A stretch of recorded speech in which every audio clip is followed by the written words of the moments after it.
sini saya akan menjelaskan dari TA14. Yang pertama, persyaratan validation-nya all the requirement complete. Pernyataannya, sistem harus memungkinkan pengguna untuk login, mengelola data sapi, mencatat pemeriksaan kesehatan, riwayat penyakit reproduksi, dan menampilkan notifikasi. Hasil validasi yang saya dapat, semua fitur utama sudah dijelaskan dalam F01 sampai F27, tetapi belum ada detail tentang integrasi, sensor otomatis, dan proses validasi data. Desainnya menampilkan struktur modul utama, login, data sapi, kesehatan, namun belum mencakup rancangan integrasi sensor otomatis. Kesimpulannya, kebutuhan belum komplit.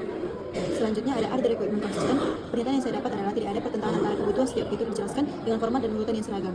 Hasil validasinya, semua kebutuhan disusun dalam format tabel yang konsisten, use case scenario, dan requirement ID. Desainnya, setiap fungsi direpresentasikan secara terstruktur dalam diagram dan ancaman antarmuka yang sesuai dengan analisis. Kesimpulannya, kebutuhan konsisten. Yang ketiga ada other requirement comprehensible. Pernyataan yang saya dapat, sistem harus menampilkan data kesehatan sapi seperti suhu tubuh, detak jantung, dan laju pernapasan secara jelas kepada pengguna. Hasil validasi yang saya dapat, kalimat sudah jelas karena menyebutkan data apa yang ditampilkan tanpa istilah teknis yang membingungkan. Tidak ada konsep yang kabur. Desain antarmuka dibuat sederhana dan informatif dengan tampilan tabel atau grafik agar data kesehatan mudah dipahami. Kesimpulannya, kebutuhan dapat dipahami. Selanjutnya ada other requirement ambiguous. Pernyataannya, sistem harus tersedia 24 jam non-stop dan dapat digunakan oleh banyak pengguna. Selanjutnya ada hasil validasi. Hasil validasinya kalimat ini cukup jelas, tapi masih bisa menimbulkan pernyataan seperti apakah sistem benar-benar diharapkan 100%, aktif tanpa downtime sama sekali, atau ada waktu pemeliharaan tertentu tanpa penjelasan tambahan. Pembaca menafsirkan arti 24 jam non-stop secara berbeda. Desain menetapkan waktu operasional dengan jadwal maintenance serta dukungan multi-user agar ketersediaan sistem terdefinisi dan tidak ambigu. Kesimpulannya, kebutuhan agak ambigu. Selanjutnya ada is the requirement dokumen struktural. Pernyataannya, dokumen memisahkan kebutuhan fungsional pada tabel 3.3 dan non-fungsional tabel 3.4 secara jelas dan dalam bab 3 analisis perancangan sistem. Selanjutnya ada hasil validasi. Hasil validasi yang kami dapat adalah struktur dokumen terorganisir dengan baik dan mudah dipahami. Setiap bagian memiliki pembagian kategori yang jelas dan rapi.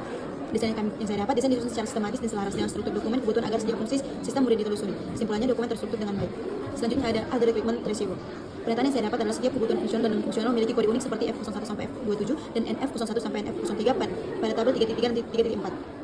Hasil validasi yang saya dapat, kode ini memudahkan pelacakan setiap kebutuhan ke tahap desain, implementasi, dan pengujian sistem. Desainnya, sistem mencantumkan ID kebutuhan F dan NF pada setiap diagram dan modul agar keterlacakan antara requirement, desain, dan pengujian dapat dijaga.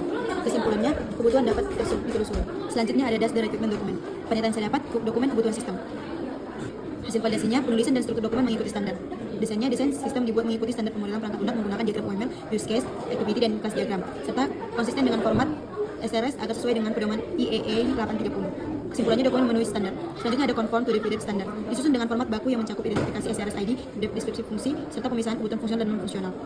Hasil validasi dokumentasi perangkat lunak atau software equipment specification yang diumumkan di institusi akademik dan industri. Desain sistem dibuat sesuai standar pemodelan perangkat lunak menggunakan diagram UML atau use case, activity, kelas diagram, dan mengikuti format SRS agar konsisten dengan pedoman IEE 830. Kesimpulannya yang ditentukan.